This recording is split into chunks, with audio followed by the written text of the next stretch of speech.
ladies and gentlemen. Welcome once again to the Duval Dive. I am Kyle Nash, the student of the game of Fans First Sports Network, ready to bring you in yet another unfortunate week, it would seem to you, the Duval Devout. We are here to help you let loose whatever sad emotions you're feeling, whatever frustrated emotions you're feeling, walking through what on earth may be a solution, if any, to these Jacksonville Jaguars as they get trounced in their home, away from home, allegedly, by the Bears.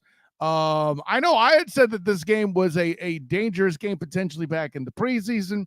I didn't think I would be this correct in saying so, but to help us all figure out where it started going wrong and kept going wrong for the Jacksonville Jaguars, I'm going to bring in my man, my personal champion, and who knows, maybe he'll be leaning on me today. I don't know, but I know I'm going to lean on him plenty. Travis D. Holmes, Big Cat Country. What's going on, Bond? I'm doing good. Weirdly, I'm actually not drinking myself off a chair or ready to hang myself. I'm good. I'm actually good. This is actually close to in the realm of possibility that I kind of saw this game going. It just went so much worse in all the ways, but we'll get into it. I think Travis has reached the acceptance portion of what of what's what is it of I forget, it's the accepted portion. All the different stages, the stages of the now, acceptance, Yeah. anger, yeah, all of that. Yeah, I'm already there. But we hinted on this on the Wednesday Duval Dive Pod. So again, I don't want to spoil the material, but we will get into it. I kind of had my concerns about what this might be versus what it looked like it was after watching the film. So it is what it is. This Jaguars team, exactly, they are who we thought they were, and they didn't let us off the hook. That's what it came down to. Was to let us off the hook. Look at you going full Denny Green on Cats. Listen, it's getting to the point I have to ask that question. What element of the Duval Devout is old enough to get that reference? I mean, I met Matt Leinart the other day when he was here in town for Fox Big Noon Kickoff, and he's got salt and pepper in his beard now. Two things he didn't have back when that statement was made, and he was an Arizona Cardinal. By the way, you can still check out me interviewing him on the Black and Gold Banner at YouTube channel. So there's that as well. Got the bell ready, Travis Holmes. Listen, somebody's got to be on point in this matchup, whether it's the Jags or not.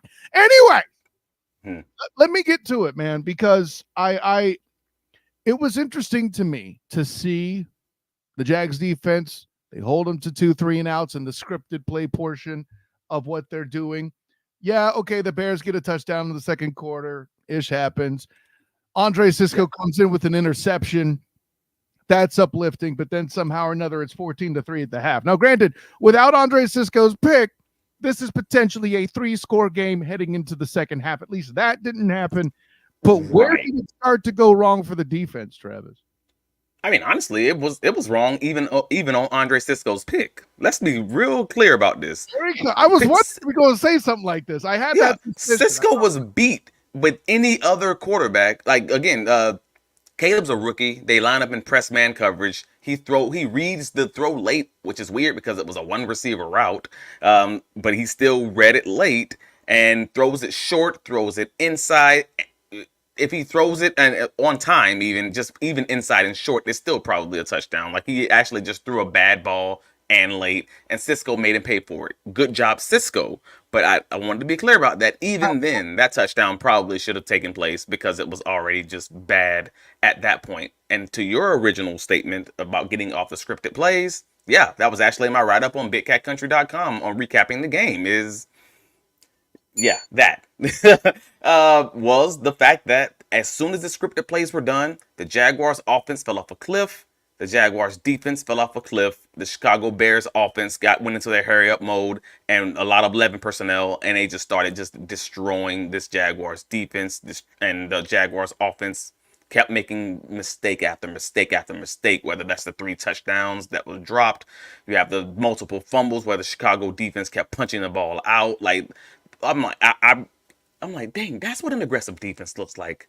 Oh man, like This is what Ryan Nielsen's defense wants to be and generally claims to be, but wow, it just looks like night and day when you actually see a team that's actively punching the ball every time. They only had the 2 fumbles forced, but you can't tell me you didn't see the Chicago Bears defense punching that ball at least 4 other times in that game. Like they were trying to get the ball out. Like, boy, we are so far away, which is so wild to say in year 3. And of course, when you say year 3, you mean with Doug Peterson, of course. With Doug Peterson, correct, under this leadership. Well, and so I feel like there's a certain element to that Caleb Williams wasn't really made uncomfortable until the second half of the game. I mean, would you maintain with that? Yep. And this was something that I talked about on the Bears Underground podcast on Wednesday.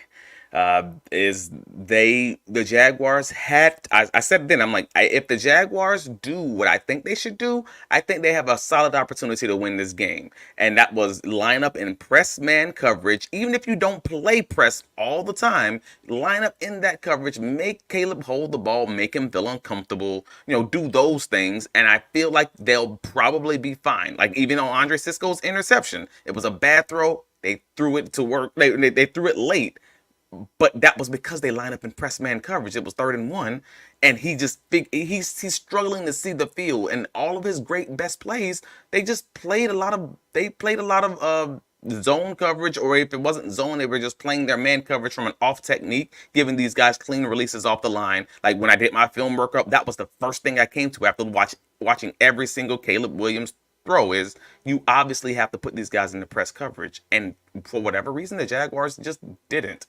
And I don't understand that. I don't. If you're a press man team, why aren't you doing press man things? Ronald Darby struggled in the few opportunities he did have in press coverage, and maybe that was it. Maybe they just felt like they just couldn't do it, or maybe it was the tempo that Chicago was running that took them off of it. But I don't understand it. You make him beat you. You don't give it away. Yeah, well, and I can see the logic of Darby and Moore not being the matchup I want to see either. If I'm Ryan Nielsen, I almost said Ted Roof. That's another bad game I had to sit through this weekend, for goodness sake. No, I can see why Ryan Nielsen may not enjoy that particular matchup. That makes sense, but I mean, at some point the question has to be asked, what can you do? I mean, I don't mean to make excuses, but the other schematical elements of Tyson Campbell still being out is a question. I mean, at this point, when do you bring him back is a thing. I don't know how much he would have helped. Maybe more would have gotten past him all the same. I don't know. But well, again, that's a bad creation of a roster. If you were having to have the conversation of we have to have this guy here or it just doesn't work, and he's not a quarterback.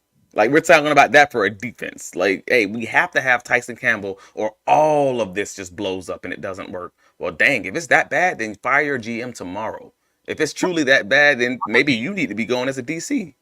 I mean, first of all, we've had the Trent Baalke needs to go conversations on this very podcast, and I'm sure they'll come up further going ahead. But I mean, when you have that, when you're relying on rookies to step out, as Darian Jones, had to take the field as well. When Darnell Savage finally comes back and then he's concussed and leaves the game again, it gets a little nutty when it comes to that whole situation with the DBs. And again, I don't mean to make excuses with them outright. But I know that Darby wasn't ever intended to be covering the number one guy, and here we are. Like I would think he's about the third choice for that. So but and again, I love DJ Moore. He's a really good dang receiver. But this league is full of DJ Moores, and it may be and maybe it's not like 32 DJ Moores, but damn it, you probably have 15. Like I don't think that's unreasonable to say. So if you are number 2. I mean, that's not significantly different than someone like a Waddle, who's the second best receiver on Miami Dolphins. You can't hide guys on the field. In week 1 was right. My point is, you just can't hide these guys on the field. So if you can't guard that guy, then I'm sorry, you got to go too. Like, I don't know what to say. But again, this goes back to roster construction, which we all know, man. I wish somebody like Shad Khan would listen to us instead of The Athletic, the New York Times, and actually figure out what people on the ground actually know about his team. Maybe that will help him make the right decisions and get these guys out of the paint, because this is obviously not working. Yeah, well, I mean, Ray Charles called. He said that he also sees it's not working here, Travis. I thought I just threw that out there. Anyways, Hmm.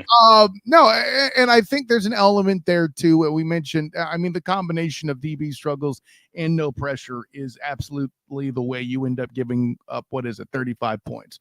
Yeah. So, I mean, there's that. I mean, credit to Andre Sisco for keeping it from being a 40 burger, I guess. I don't know. But let's jump over to the offense. I'm going to get this out of the way first because I know all the Trevor haters are going to come crawling out of the woodwork. I obviously hated the interception. Who doesn't? But beyond that play, well, how would you evaluate Trevor's performance? Well, that was weird, man. Because Trevor's performance, I didn't think it was. Yeah, I didn't think it was actually bad. I think he just was failed on a lot of occasions, but he wasn't perfect either. Like he had a few overthrows. Don't get me wrong, mainly in the end zone, but and he had the third down play where he at that point was pressing because he's down 18 points. Yeah. And you're down 18 points in this third down and long, and at this point you're just trying to make a play. You're trying to force a play because the game's kind of over. I'm not going. That was one of the weirdest times where I would say I'm honestly wasn't mad at Trevor. I'm just like, hey man, you guys are failing like around across the board. You got multiple. You had 3 touchdown passes missed, dropped. Sorry, specifically like hit the receivers in the hands and the face. I mean, and it was across the board. It was Gabe Davis. It was Christian Kirk. It was BTJ. It was all of them. It was everyone. And he dropped one as well. That's crazy. Right. Well, I mean, you can't force the quarterback to make guys catch the balls. And then you add the fact that you have a receiver, a tight end who finally made it back. He hits him 16-yard gain, but then he gets the ball punched out and he fumbles it the first play going in, after halftime. Yeah. This ain't Trevor. Like I would love to say, like I mean, he wasn't perfect, but sure, but this ain't it. And that sucks to have this conversation again about the fact that it's the supporting cast, because how often will you keep saying that before people be like, man, this is sound like the same thing over and over. You always say it's a supporting cast, but damn it, look at the tape. It is. I don't know what to say. Well, I'll put it this way. If Trevor's constantly performing well and he's doing it consistently, then yeah, we're going to say the same damn thing. I mean, I don't know how we can't. To your point, the all 22 as the altar upon which you, Travis D. Holmes, worship the fact and truth of NFL football is that all 22. And that is what it is. And I mean, fans will be fans and say, well, we still want wins. Well, yeah, of course you do. Don't we all, Humpy Bumpies? But I do. I mean, despite the fumble, I was uplifted to see Evan Ingram back, 10 catches for 102. Yes. That's the kind of thing I think that would have given the Jags a boost throughout the year. But to your point, and I know people like gloss over this and say it's just an excuse or whatever, but I'm sorry. Receivers making millions of dollars to catch the damn football and failing to do it in the end zone again is a problem. And by the way, unless Calvin Ridley had some sort of a contagious disease, I don't know what the hell's going on there, buddy. I'm very confused. I don't know what you have to add to that, but what, to Calvin Ridley? No, to lack of catching the ball. I mean, I think everybody just is. They're all pressing, and that's not a great excuse for the NFL, but it kind of is the truth. I mean, it seems obvious to me. Like I don't have an answer on what to do about Gabe, even though he had 2 touchdowns today. It still felt like a gross game, and I'm just going to call it a spade a spade. It did. And it's weird to say a 2-touchdown game for whatever it was, 50 yards. Ended up being something that didn't feel good because it was all like old Jaguars games of garbage time. Oh, sorry, 45 yards. I apologize. 5 catches on 8 targets for 45 yards, and you still had another 2 drop touchdown passes in that process. It's great for fantasy, not great for people's feelings. How about that? Especially when you saw the game. But in addition to that, again, you have no running game. Like, what did you do, man? Like, it was everything. It was the false start penalties. It was the dead ball penalties. It was the defensive pass interferences. You gave up 3 first downs on penalties on one drive where they ended up scoring a touchdown, and you just can't get out of your way. This is the epitome of a badly coached team in every way. On defense, unfortunately, I have to say that, even though I think that Ryan Nielsen's a great coach, I think that Chris Richards is a great coach. And it doesn't show on the field, and unfortunately, that's coaching.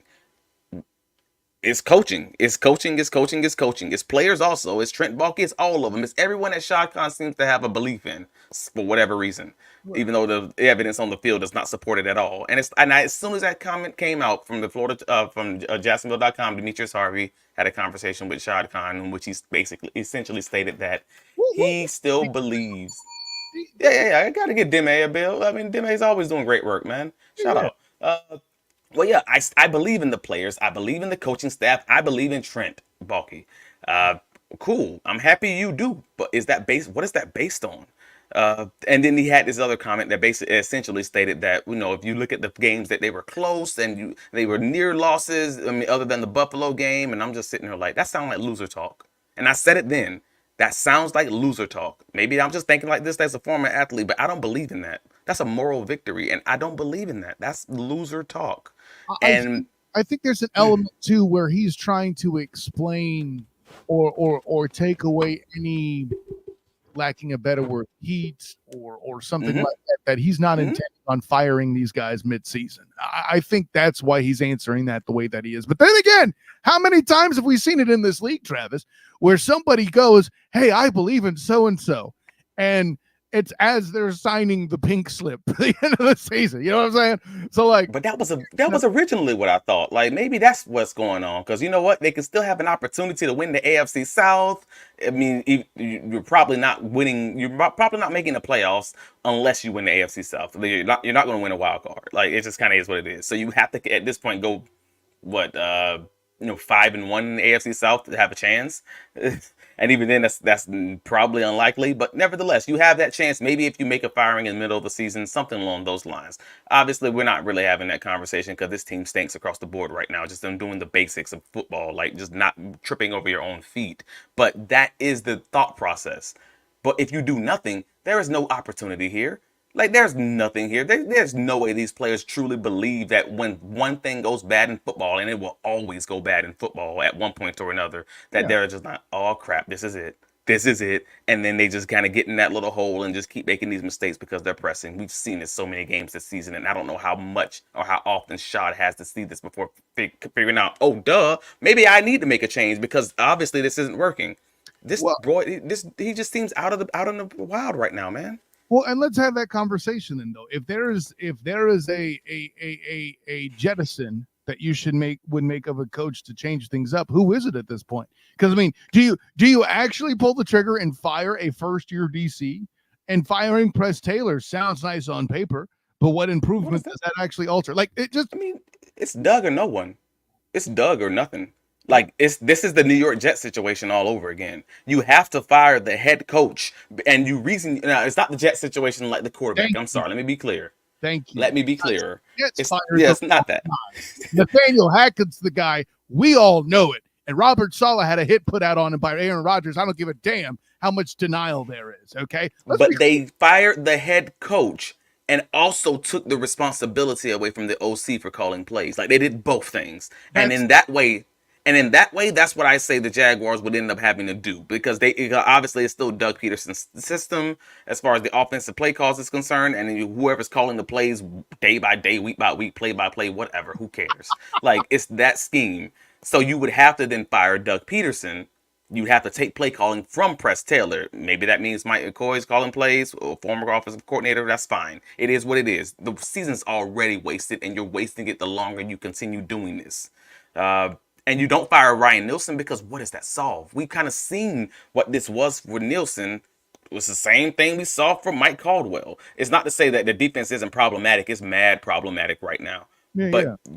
But I don't know that you have another answer over there. I mean, you got Chris Richards. Chris Richards is going to call the same thing that Ryan Nielsen calls. I mean, that's the same Dennis Allen defensive coordinator, playbook. Would he has rotate as often? Who knows, I'm just man? throwing I don't it know. out there. Like you kind of have to lean that some of these guys will do the things that the guys that they kind of came under the tree that they came under did, but you never know. Like these are still human beings. They have their own opinions, so maybe they won't. Maybe he wouldn't, but that's his guy. So you have to assume that he would, but I could be wrong.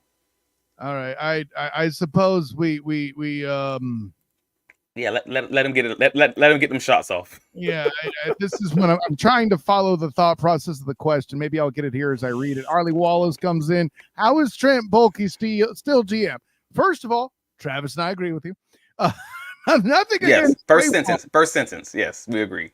Nothing against Trayvon, but passing on Hutchinson. Okay, so already nothing against Trayvon. The moment you come out with your Hutchinson take, you're saying he should be replacing Trayvon. There's no guarantee that Hutchinson is as successful here as he is up there with a Dan Campbell system. I can't tell you how many people don't grasp this. Okay, but sure, Hutchinson was all Baalke pettiness and with Harbaugh, maybe. Baalke's, not maybe. In San Francisco, 1,000,000,000% it was. Next, we'll leave it at that. Baalke's acquired no one capable of rushing the passer outside of 41 and 44.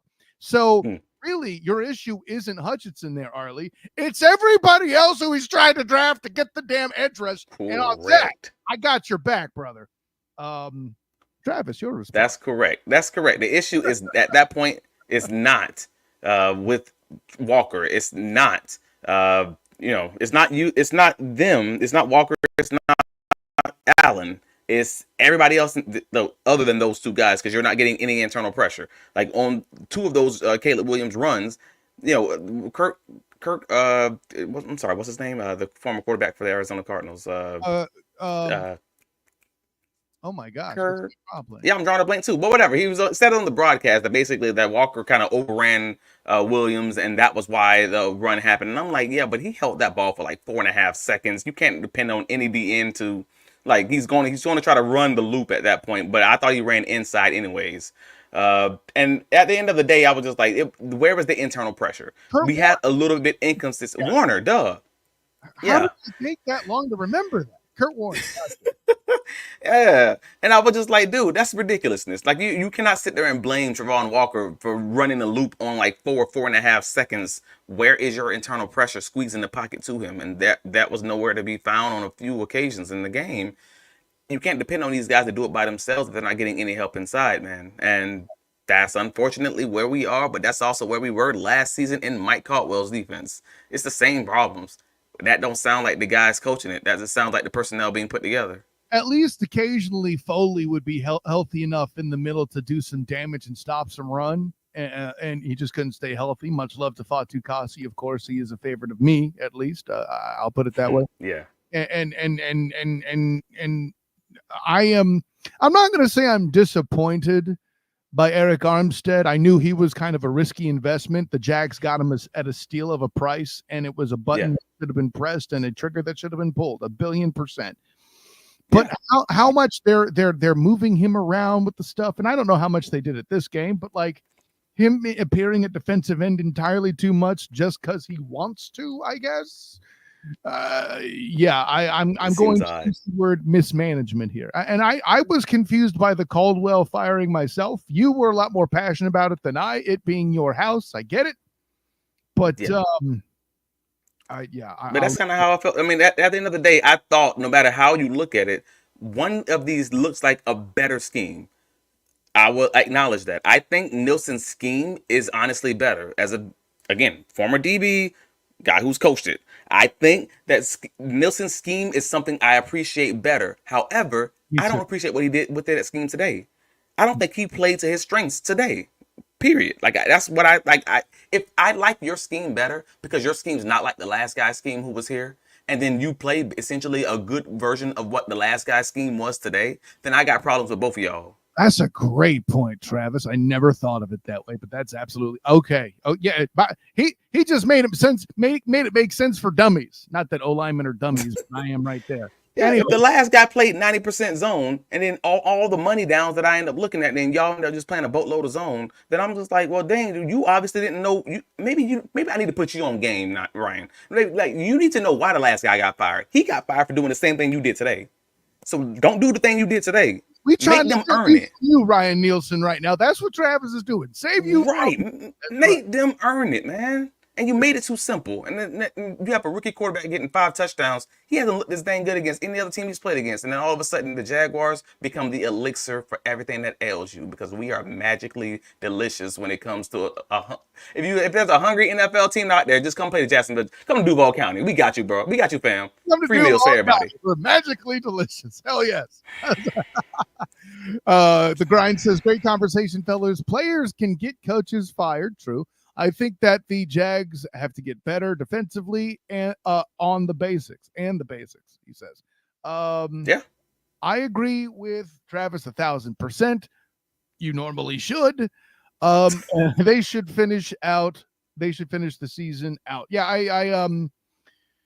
don't know. I don't know if you mean that the coaches should finish the season out or they should declare the season over exactly. But yeah, I mean, either one of us is a fair take too. Though, second comment from Brian real quick. Enter the Travis Hunter sweepstakes. Now, I'm excited.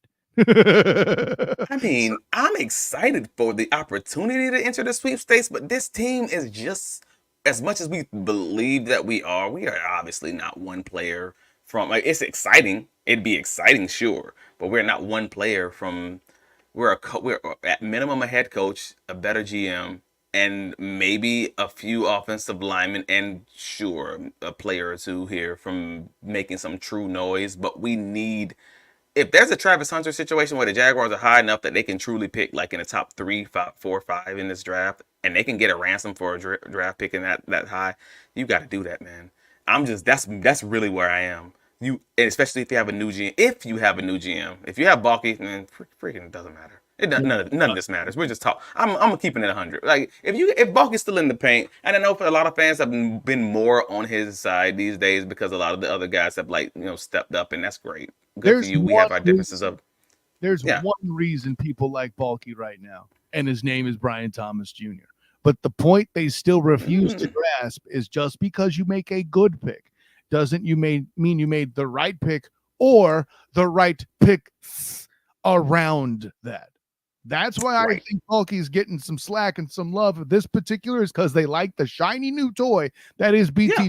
And bro, this is a BTJ friendly podcast. Let's be clear about that. Okay? Like, he made us all believers. You went to the scriptures and reread and was like, you know what? It might work. And it did. Yeah. I don't even know where to take that. That's a fair point. If Brian Thomas Jr. was not a hit, they would hate Trent Baalke right now. Everyone would. It really did come down to that one pick. Like, we loved Anton Harrison last season. People were down on him later this season. Now they're kind of like back up on him because fans are fickle and they look at things in really short timelines. I get it.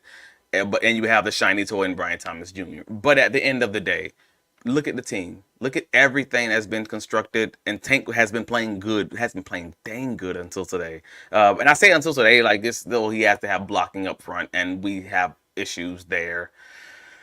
I don't know what to. This roster as constructed is not good. It's not good enough. But also the coaching staff, the scheme is not good. It's not good enough. But also, who do you want to be? You don't seem to know. That's obviously not good. It's not even close to being good enough. And that means on the defensive side of the ball, you say you want to be a press man team, but then you don't press man all the time. All right, cool. Well, the Bears sure did, and they're not even a press man team as frequently as Ryan Nielsen's defense. Odd how that worked out.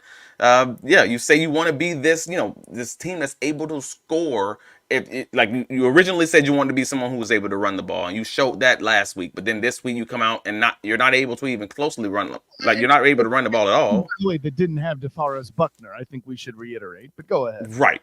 Yeah. Okay. I want to run the ball against a team of 5-year-old kids too. Let's do that as a grown man because obviously I can do that, but you did that against the Colts last week because they didn't have Buckner. They're missing a lot of guys on their defense. This Bears team was missing 3 DBs. They were missing 2 starting DBs and the backup cornerback, and that third cornerback was back there. And the Jaguars did not attack them deep.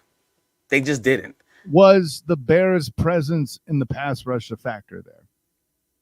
I mean, I would say it probably was, but I would have to look at the all 22 to figure out who's open, who's not. Because on a few of those scrambles that Trev had, they would show the television copy, and it would look like there weren't even guys open or at the top of their routes yet.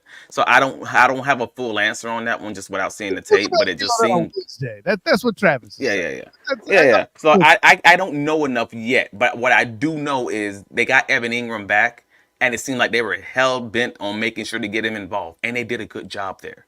I think But what about everyone else? I think Evan's on Doug's fantasy team. I would say. Anyways, Arlie gets back in just because I think Hutchinson's clearly the better pass rusher. No means I think. Yeah, no, I was more playing with you there, dude. I think we all agree. Yeah. Like the biggest issue ain't the Hutch situation as much as fans want to talk about that. Right. I mean, where's Allen? I mean, I have questions there because Allen had a solid again those first 2 series, but then after that it was Martin Indy. Yeah, that's a good point. But again, I don't know how to answer that. Just like I feel like everything has a caveat. Everything has an asterisk about this team, and that's what the problem is. And that's why I say it's personnel. Now I think I can.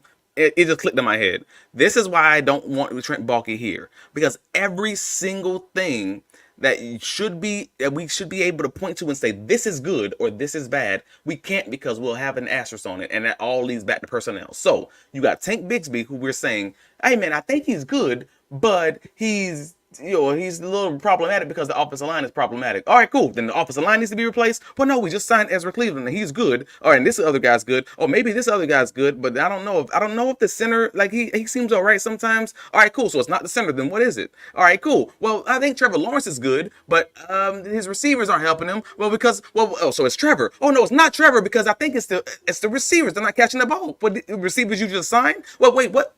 Everything is related to everything because it's a team sport, but it all sounds bad because of you or who are picking the players, Trent Baalke. Like it's all related because it's a team sport, but you can't just say it's this one thing. It all stinks, which means you got to take it all down to the studs and rebuild this bad boy. So if you're asking, if Trent Baalke asks you what's going on, you're going to give him your best Soulja Boy impression and go, "You." Is that it? Is that what we're at? I mean, if Trent Baalke would never ask me what's going on. Let's be clear about this, because Trent Baalke, I don't think Trent Baalke's gonna ever ask anybody. Soulja Boy, let me have that one. Come on. No, man, I don't think Trent asks anybody else what's going on because he's the smartest guy in the room, obviously. That's the fact. By the way, I do have to give Corey, man, his shouts. He's the guy coming in from the grind, better known as Black Jesus. So, well, hey, listen, shouts to Sertoba Media involvement there too as well. Good to see you jumping in, Corey. I know you'll be eventually watching your Dirty Bird too and making me look real smart so far. With all of that, man. Let's see. And Arlie comes in. This is when it's up your alley, buddy. How do you evaluate the Mason Smith pick now? Seems like a stretch given who was still on the board when Baalke took him. I don't have a true evaluation right now because that was a pick that we knew was supposed to be someone who's able to. Well, we originally thought, all right, maybe they got Armstead in the paint. They know he's coming off of a surgery. He's not gonna be playing full snaps. They're gonna give Armstead a lot of these snaps and then bring in Mason to kind of give him a breather ever so often. You shouldn't be expecting him to get major snaps. You should be expecting him to get maybe around 30% to 40% of snaps when Eric's off the field. That was my original assumption. And that's not how it's going at all. I don't even know what to think about the plan. Like, again, that was all based on what I thought, his size, as far as his profile was. He would just play that Eric Armstead role and develop under him and behind him. Cool. That ain't how it's happening. No. It's been Mason playing, 20%, maybe 25% of snaps inside. Eric playing by the way, right? There's that. Yeah, if he's active. And then they'll have Eric outside and inside and doing this whole little song and dance, this two-step, and I don't know what to call all that either. So Mason, overall, he's been fine. I'm not going to say he's been bad or good. He's just been there. And that kind of feels like an indictment just because, again, to your point, there was options available. You could have drafted O-line. You could have drafted, interior O-line. There was a few things there, and it's well, maybe it'll be better developmental. It'll be a better developmental pick than it was at, the first, at the time of the draft. But it is what it is. And hopefully the person who drafted them won't be here, in the future for us to figure it out. Here's how I'll respond to Arlie, which this is a good question, man. This is not us dissing you at all by saying kind of a maybe with the Smith evaluation. But I will take your point about there being other options. Like, let's say they pick another O lineman and they hit a fraction of as they did with Anton his rookie year, right? and this is somebody else who could protect. If your interior line is just a little bit less because Mason wasn't there, but you could protect Trevor well enough to actually participate in a shootout and maybe win the game, then it makes sense. Yeah. I kind of hear what he's saying there. I kind of agree with what he's going with too. And Well, Trent Baalke. But that goes back to identity, man. Yeah. It's identity. It's identity all day. The offense has no identity. The defense seems to be the only one that has an identity, but then they don't actually stick by it. Maybe it's players, maybe it's personnel, whatever. But it just feels like nobody seems to know what they want or what they want to be. So even with Mason's situation, we're asking the question of what do we think of the Mason Smith pick? Meanwhile, they're still rotating defensive linemen like this is a dance, a freaking cha-cha slide. Like, I don't know what's happening here because, again, he's not even getting the snaps to truly evaluate him well, other than maybe saying, all right, cool, I think he's fine. He got, one quarterback hit, one sack, one pressure today. I think he's fine, but I don't know. I haven't seen enough of what they see that they're not giving him the snaps. Based on the way he was sold, I feel like overall throughout the season, like he had a decent enough line, I guess. Today, your point is made there, Travis. I think from a season-wide standpoint, though, he hasn't really been up to snuff. He wasn't great through camp, blah, blah, blah, blah. I think that part of the evaluation is he trended slowly to start. Now, maybe he's going to bloom a bit later into the season. That's still on the table. I'm with you. Right. But, it's fluid, but I think we see your point, Arlie. Going back to the comments real quick. There's Winder Hughes. What's going on, Winder? Good to see you, our buddy from Pro Sports Fans. Good to hear from you here. Listen, man, I got to give shouts to the Duval today, Travis Holmes. They're coming in with the intelligent questions today, even though you could have just come out with the fire Trevor and I think they knew. Honestly, I said this on the Jaguars United All 22 watch on Friday, that now that we were finally past the Colts game, that I could say my true takes about the fact that this was just a Gus Bradley blip. The Jaguars played well against the Colts because they were playing Gus Bradley, and shout out Gus Bradley. You truly are Duval till you die, sir. I appreciate you. Like, he's always giving Trevor Lawrence a career day or a great game because he plays this passive cover 3 scheme that is not aggressive, and he does it more often than most other NFL teams. And then Trevor just picks him apart underneath. Like, this is what they do, and that was always my question. Like, I said, I was never going to get high on this Jacksonville Jaguars until they showed me this. They showed me that success against a team that wasn't Gus Bradley. On this show, and they on this show, and they have not, and they still have not, and we still have the same questions we had taking the thing back 2 weeks.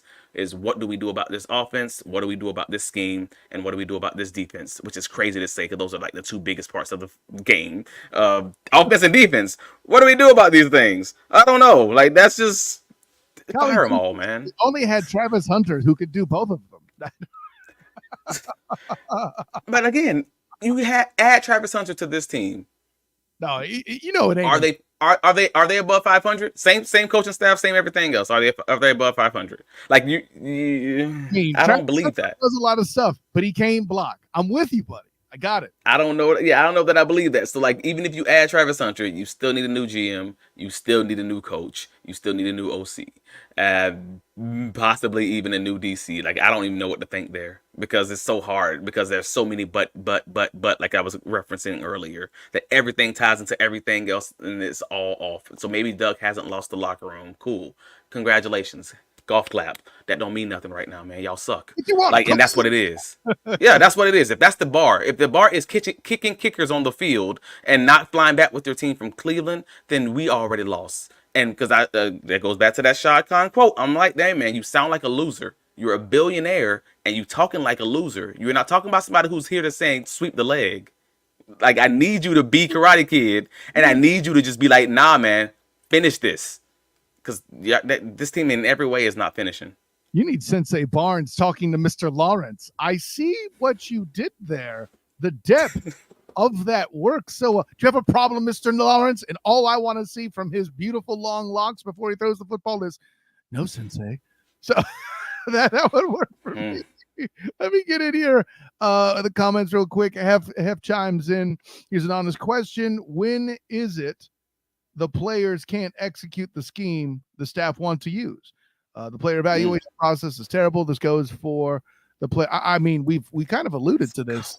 Yeah. Let's Yeah. go, Oh, Hell. Travis is excited. The point you're making. Nah, let's go, Hell, because you saying what I'm saying. So if you don't have an identity and you have a GM who is just drafting guys, he's just drafting the best guys he can draft, but you also don't have an identity, then you don't have the ability to draft guys with what you show in your mind, with what you have in your mind. Like, I need a guy that's doing this. You're just drafting based on long arms and metrics and all this other stuff, but you're not drafting the best guys who can do what I need them to do because I don't know what I need them to do. Does that make sense? If you don't have an identity and your scheme is just, I want to be able to run the ball, that's nice. A lot of teams want to be able to run the ball, but how are you going to do that? Like, do you have any depth to your thought process, or are you just saying stuff, man? Because it feels like you just saying stuff.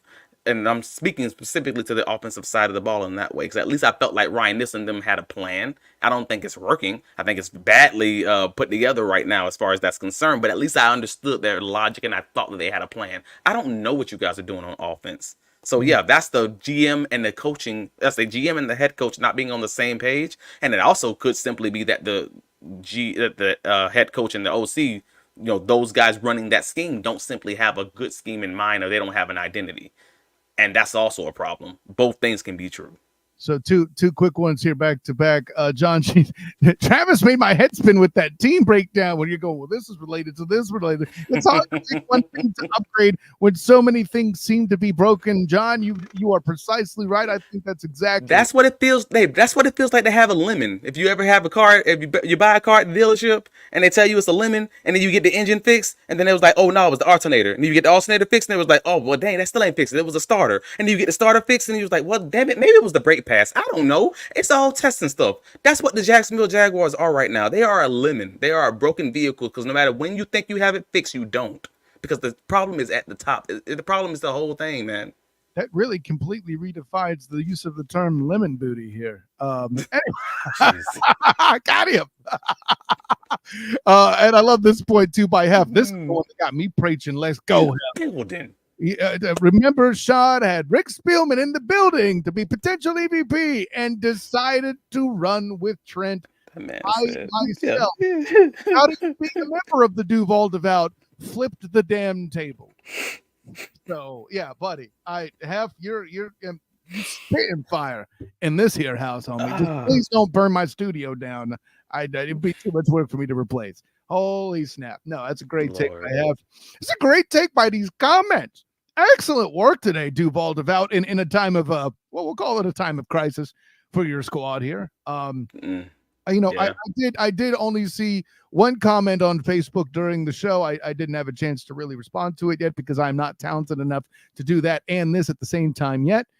But yeah, it's interesting. Hef says you should see what Prisco and Spielman said at halftime. We may check that out. I'm sure Travis will throw that out on Twitter there at Travis T. Holmes. Yeah. Now I am curious. I am curious now. See, what does Spielman say? Because I respect Spielman. I said this past all season I thought that they should have brought Spielman in as an EVP, but it sounds like he may not want to do it anymore because he's been taking these advisory roles with a lot of different teams. Maybe it's easier that way. If you get the good money, you can still hang out with your family and throw that out there. Listen, Rick Spielman put his time in. Let's be clear. Yeah. I'll take a virtual EVP. I don't care, man. Just give us some advice, please, Sensei, because we need it.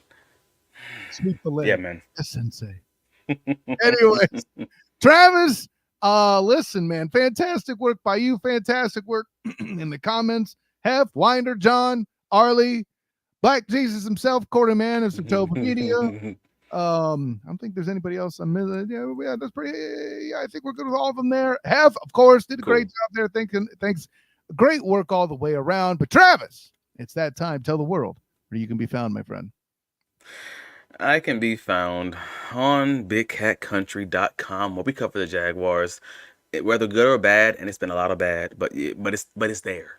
We covering it and we talking about all the stuff that everybody ain't talking about. So if you need to get some real solid takes, just take a look at the site. If you like it, favorite it, revisit. If you don't like it, Don't tell nobody, but it's fine. But you just still come and like and subscribe. You can also find me on Twitter, Travis D. Holmes. If you're listening to wherever you're hearing this podcast, whether it's on YouTube, whether it's on the podcast version, the audio only version, please like and subscribe and comment on our YouTube. We're trying to grow this bad boy. Again, we're only about 3 months in. That's the Duval Dive on YouTube. And yeah, that's for the most part, that's pretty much it, man. But yeah, what about you, sir? Where can you be found? Honor, joy, and privilege. And trust me, if you want to be preaching like the scene in Glory where everybody's going, make sure you read Travis's work. Make sure you read my work as well. Fans First Sports Network covering the Jacksonville Jaguars. I will also be writing things for the Orlando Magic, which is coming up sooner than later. That's sneaking up on everybody. Basketball is coming. That is what it is. And Jacksonville doesn't have an NBA team, so you still have us through all of that. And John G jumps in the side when Travis says Big Cat Country. He's aware that it's going to be. Hey, I love BCC, but man, this team right now is abusive. They're toxic right now. At least you did not have to write tanking for Tua for the Dolphins wire, son. Okay, that's a rough life. I'll give you. Hey, I'm doing it with two teams right now because I not only am I writing and podcasting here for Fans First Sports Network here on the Duval Dive YouTube channel, I'm also covering the UCF Knights on Black and Gold Banner. So, hey, I'm sorry. There's a lot of mystery. I should be, with all the stuff I'm dealing with sports fan psychology and helping people through their rough seasons, I really should be getting credits towards a transcript for a psychology degree at this point. I might have to look into that, Travis. Just throw that out there. But listen, the honor and joy and privilege is ours to talk football with you cats without question.